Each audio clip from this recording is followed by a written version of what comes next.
Like people are afraid to touch this topic, not just in the conversation at the dinner table, but even within academia, there's a real fear of engaging this.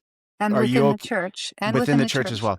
Yeah. especially within the church, like I am an Anglican priest. I have not been active for the past 2 years precisely because of its silence. When you say not active, is that something that you chose to do yourself, or somebody asked you to not be active because you I were have speaking about them? chosen so because I cannot serve at this time, I cannot serve a church that is silent on this genocide. And on the academic side of things, how has it been? Well, I must say that, like, in the secular world, it's been great. Like, I teach in a secular academy. My colleagues are in cultural studies for the most part. And, we've had beautiful reading groups. We've, done a lot of thinking and activism, supporting the encampment and so on, around Palestine. And that has been wonderful. Like, it's been a place of great refuge for me. Within theology, not so much. I have a handful of colleagues who've been great, whom I've worked with closely, but it doesn't seem to be a priority among theologians. Why do you think that is? Well,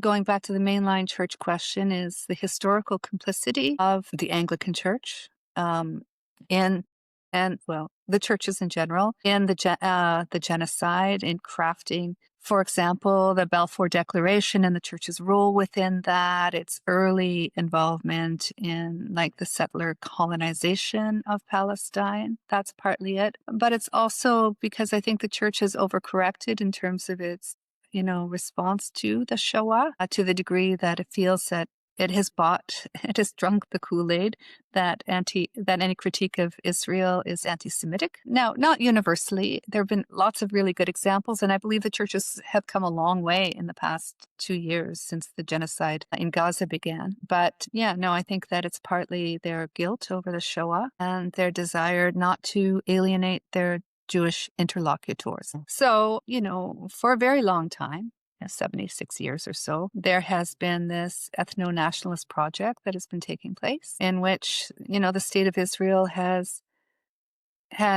ethnically cleansed systematically Palestine and Palestinians. The nadir for me has taken place over the past 2 years since October 7th, 2023. And by very conservative estimates alone, we don't know, over 100,000 people, that's very conservative estimates, have been slaughtered, 50% of whom are children. These are innocent people. These are people who have no advocates, really, because the powerful people of this world has been enamored with the state of Israel in the West. I think that is changing, and I think that the church especially has to do a reckoning about this. It has to do a reckoning because of its historical involvement in Palestine, in which the Church of England, for example, was fundamental to the project of early Zionism. Christian Zionism, by the way, precedes Zionism, Jewish Zionism, as an ideological and historical thing, that the church has to come to a reckoning about how it can possibly turn away from this heap of corpses that is piling up in Palestine and show absolutely no concern, and that it uses its own biblical text in such a way to justify the slaughter of innocent people, including Christians. I mean, I don't think we should just be interested in Christians as Christians, obviously,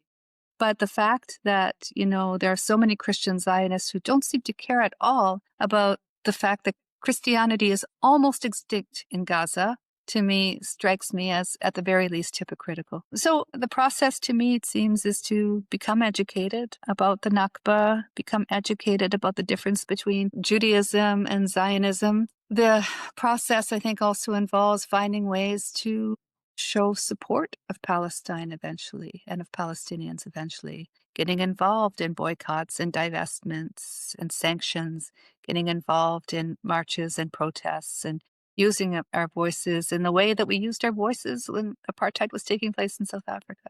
That's just the beginning of what I would say. Well, thank you for taking the time to say that, and thank you for your witness.